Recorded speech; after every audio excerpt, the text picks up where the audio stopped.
Senator Robin, okay pa ba? Opo. Parang isa pong katuwaan sa akin ng kayo po ay magtanong. Opo. Iniisip ko kasi baka masakit na yung paa mo. Hindi po. Iniintindi ko rin yun, baka kasi bata ka pa eh. Nag-i-enjoy po ako. Salamat po, Mr. President. Mr. President, Your Honor, alam po ba ninyo na yung batas na tinatawag nating RA 10630, ito po yung nag-anmienda sa RA 9344 Opo. na kung saan ay yung pong criminal o minimum criminal responsibility po ay inilagay sa 15 years old. Alam din po ba ninyo na ang naging basihan kung bakit ito po ay nailagay nga sa 15 years old, ito po ay hinugot sa mga magkakaibang pamantayan mismo ng United Nations. Sila hindi nagkakaintindihan. Halimbawa po, yung UN Standard Minimum Rules for Administration of Justice o yung Beijing Rules, yun po walang specific age yun. Yun namang UN Guidelines for the Prevention of Juvenile Delinquents, yung Riyadh Guidelines, hindi pare-pareho. Sa mga tweet yun pong 15 ay wala naman talagang basihan eh. Pwedeng 8, pwedeng 9, pwedeng 10. Ang pinag-uusapan po kasi dito in the final analysis, Mr. President, ay yung kapasidad ng isang bata na gumawa ng isang karumal-dumal na krimen. Kung kaya niya, kung meron siyang kapasidad na maintindihan niya ang pagkakaiba ng mali at saka yung tama. Yun ang ating pamantayan. Sa mga tweet, kung yung bata, kahit na 7 taon lang, ngunit kahit papaano mo pagbali-baligta rin ang mapangyayari, alam niya ang consequence. Alam niya na darating siya sa ganito eh. Yung consequence ng kanyang magagawang krimen sa kanyang kapwa at sa lipunan, alam na alam niya, kahit sa murang gulang pa lang. Pati yung ginamit niyang pamamaraan kung paano niya isasakatuparan yung krimen, isinasangkot din yun eh. Yung lawak nung consequence na kanyang nagawa, isinasang-alang-alang yun eh. Doon sa discretion na pinauunawa sa atin ng Korte Suprema sa pamagitan ng paggagawad niya ng guidelines. At ang pinakamahirap po, Mr. President, Your Honor, alam po ba ninyo, ang magpapatunay na yung bata na gumawa ng karumal-dumal na krimen, o yung tinatawag nating heinous crime, ang burden of proof yung Estado. Ikaw ang magpapatunay na mayroon siyang discretion. Kapag nagkamali ka ng paglalatag mo ng ebidensya, absuelto yung bata. So nakapataw po Mr. President, sa pananagutan ng Estado, kung ikaw ang prosecution, ikaw ang dapat sana patunayan ng bata, wala pa po akong discretion eh. Ang totoo niyan, hindi ko po kayang timbangin. Hindi ko po talaga alam na ganito po palang mangyayari. So, sasabihin ng korte ngayon, walang discretion ito. Ligtas na naman siya. Ngayon, tutulong po yung social worker. Doon, hindi natin alam kung anong pamantayan na gagamitin ng social worker. Hindi po natin sinasabi, Mr. President, Your Honor, na wala pong kakayanan ng social worker. Ngunit napakarami pong isasaalang-alang dun eh. Para talaga mapagtibay mo na walang kakayahan talaga yung batang yun. Na yung kanyang ginawa, wala pa siyang kamalayan eh. Pero hindi binding sa korte yun eh. In the final analysis, Mr. President, Your Honor, ang magpapasa yung korte. O sige, palagay mo. May discretion, sabi ng korte. Pero sinasabi ng batas ngayon, na yun po yung ninanais niyong susugan, tama naman po kayo ron eh.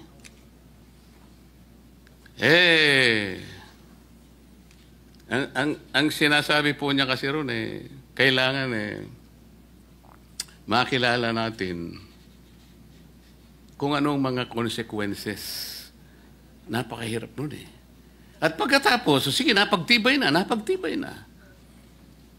hindi po ako naniniwala yung batas sa ngayon ay sapat para dun sa consequence na nagawa ng bata. Napatunayan na may discretion eh. O sinabi ng batas, o sige, mandatorily you will be confined at the Bahay Pag-asa. Pati nandun eh. Pero yung pong Bahay Pag-asa, rehabilitative po yun eh. Hindi po yung punitive na kagaya po ng mga preso na binabanggit nyo kanina na kung saan naawa kayo sa mga batang gumawa no kaya pinaghiwalay po ninyo sila eh. Nandun po ba yung pasilidad na talagang yung bata na nakagawa ng kasalanan na yan? Kompleto po ba yung pasilidad? Nandun po ba yung mga psychologists? Nandun po ba yung mga guidance counselor? Nandun po ba yung mga disciplinarian? O yung mga iba't iba pang sektor ng lipunan na merong interest para ma-rehabilitate yung bata na yun? Talaga bang nandun lahat yun? Sapagkat kung wala, yung bata, hindi rin may tutuwid yun. Kagaya nga po ni sinasabi kanina, Senator Tulfo, pabalik-balik yun eh. Recidivist na yun eh.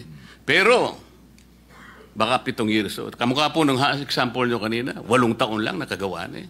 10 taon lang nakagawa. Ano pong ibig nating sabihin dito? Yung modern approach po kasi, Mr. President, Your Honor, hindi na po binibigyan ng taon eh. Ang importante, kailangan po makita natin na yung bata, irrespective of the age, meron na siyang discernment. Yun po yung batayan.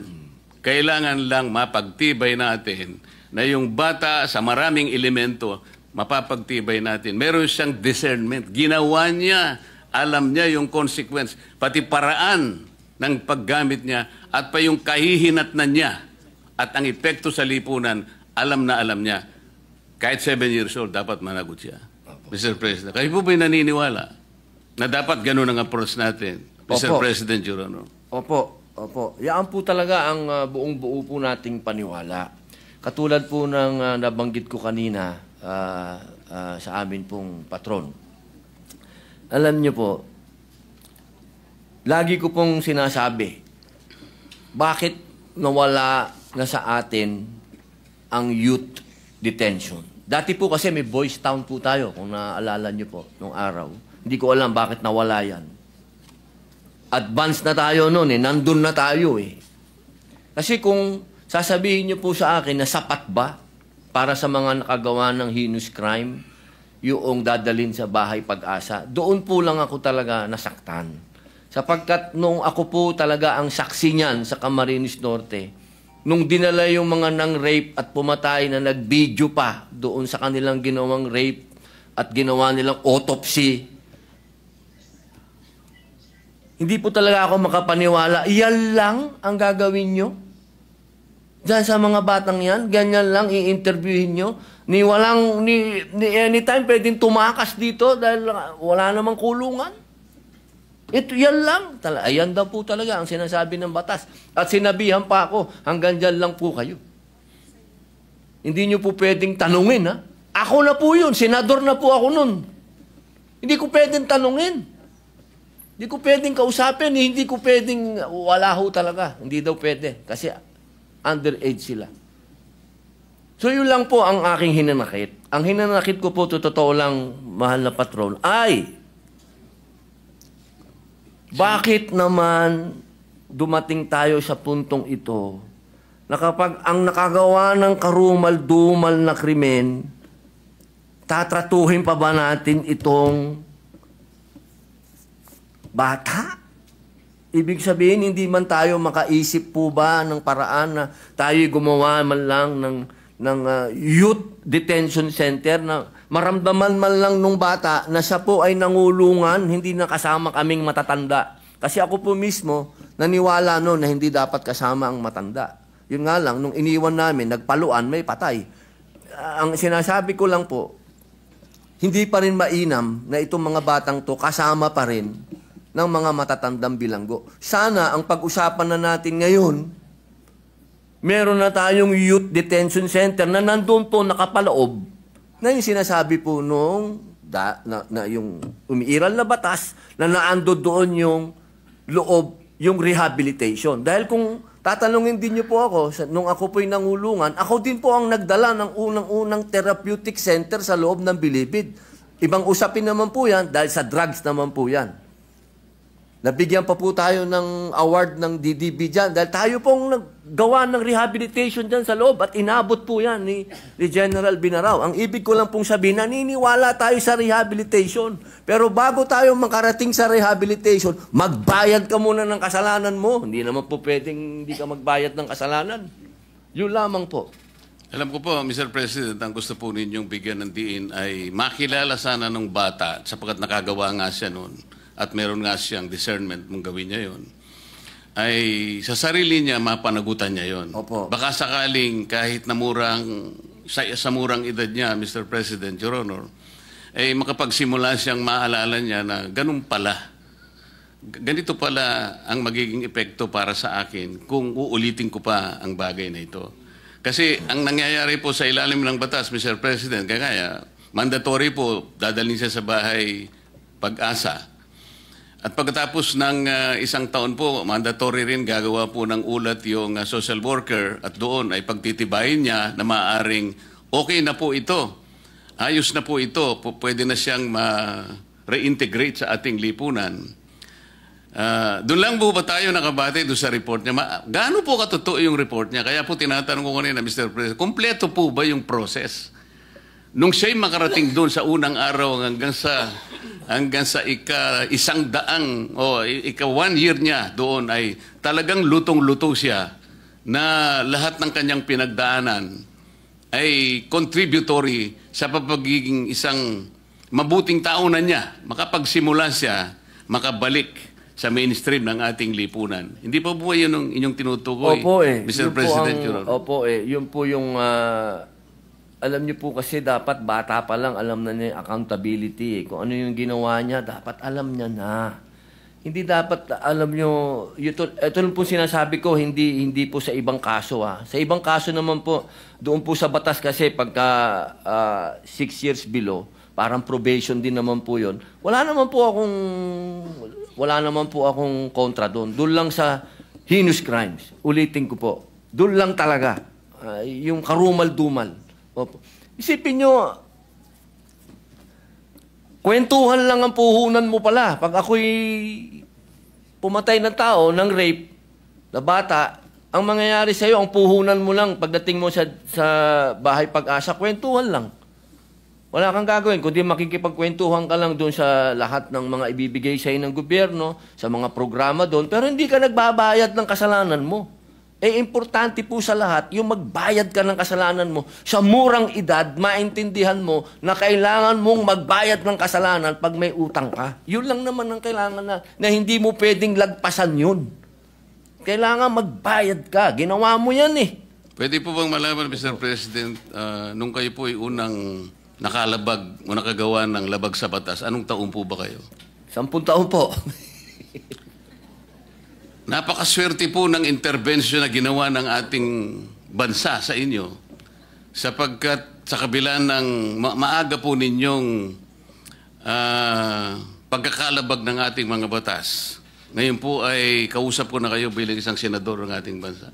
Opo. Hindi ba tama na kagaya po ng inyong inaasam, lahat po ng ganun siguro kamurang edad ng mga kababayan natin o mas murang edad pa sa inyo ay kung tinapatan ng mga intervention, ng mga reform at rehabilitation para sa isang bata, di sana lahat ng batang yun ay baka sakaling susunod sa yapak ninyo, Ginoong Senador. Tama po ba yun? Opo, tama din po. Tsaka, ma-share ko lang po, siguro po kung meron na po talagang sa panahon namin, kasi ang nangyayari po kasi noon... Ano po ba yung panahon ninyo noon? Talaga pong maloko po tayo, patron eh. Talagang... Panahon na rin po ni Senador Tulfo yung panahon ninyo? Ay, magkaedad lang naman po Senador Tulfo. Pero talaga pong... Meron naman po akong biography eh. Pag nabasa po nila yon, makikita po nila talagang na-involve po tayo sa murang edad. Kaya lang po, nakikita ko po yung sarili ko kasi dito. Kung nung murang edad, ako po yung nadisiplina na, baka hindi na po ako nakulong. Ang nangyari lang po kasi, dahil nung araw, dahil ako po'y anak ng gobernador, siyempre po, pag nakagawa ka ng kasalanan, para ka na rin may batas na, anak ni gobernador yan, wag nyo nang pakialaman. Ganun po ang nangyayari. Kaya, habang ikaw ay nakalulusot, hanggang sa naging bata ka ng presidente nung araw, si Robin Padilla, bata yan ni Fidel Ramos, wag niyong galawin. Hanggang naayang ka pa uli, dire-diretso ka pa, hanggang isang araw, tinamaan ka talaga ng ayan na ang sintensya mo. Babayaran mo na yung kasalanan mo. Doon lamang po ako nagkaroon ng pagkakaintindi. Kasi galing ka sa pinakamataas, ikaw ang superstar, tapos ginawa kang lowest mammal, bilanggo ka, kung tawagin ka ng gwardya, psst ka rito. Marirealize mo, boss. Marirealize mo, patron, na teka, kailangan kong magbago. Kasi pag hindi ako nagbago, ayaw kong tumagal dito sa kulungan. Yun lang naman po kasi yung tamang paraan ng rehabilitasyon. Kasi kung babalikan ko po nung araw na nakalulusot ako, boss, maniwala po kayo sa akin, hanggang nakalulusot yan, patindi ng patindi. So, Mr. President, para hindi siya talaga makalusot, naiintindihan ko po ang mga anmiyenda na gusto po ninyong mangyari. Palakasin po natin yung sa discernment. Opo. Na kinakailangang malinaw na yung batang gagawa ng paglabag, lalong-lalo na yung mga karumal-dumal na mga krimen, ay magkaroon man lang po ng talagang listahan na kapag ito ang lahat ng mga bagay na ito ay present habang ginagawa mo o nagawa mo ang paglabag na ito, siguradong merong kang discernment. Opo. At hindi ka makaliligtas sa batas kahit ang gulang mo pa ay 8, maaaring 9 o 10. So, inconsequential po rito, Mr. President, kung gaano ka kamurang edad. Opo. Ang importanteng lilitaw ay meron kang discernment, lalong-lalo na napasangkapan ka sa mga sindikato. Ibig sabihin, nakauunawa ka eh. Nalaman mo na pwede ka makipagsabuatan. At dito makikita rin, ano bang katungkulan ng magulang? Doon po papasok ang discretion. Maraming salamat po, Mr. President. Maraming salamat po. Thank you, Senator Marcoleta.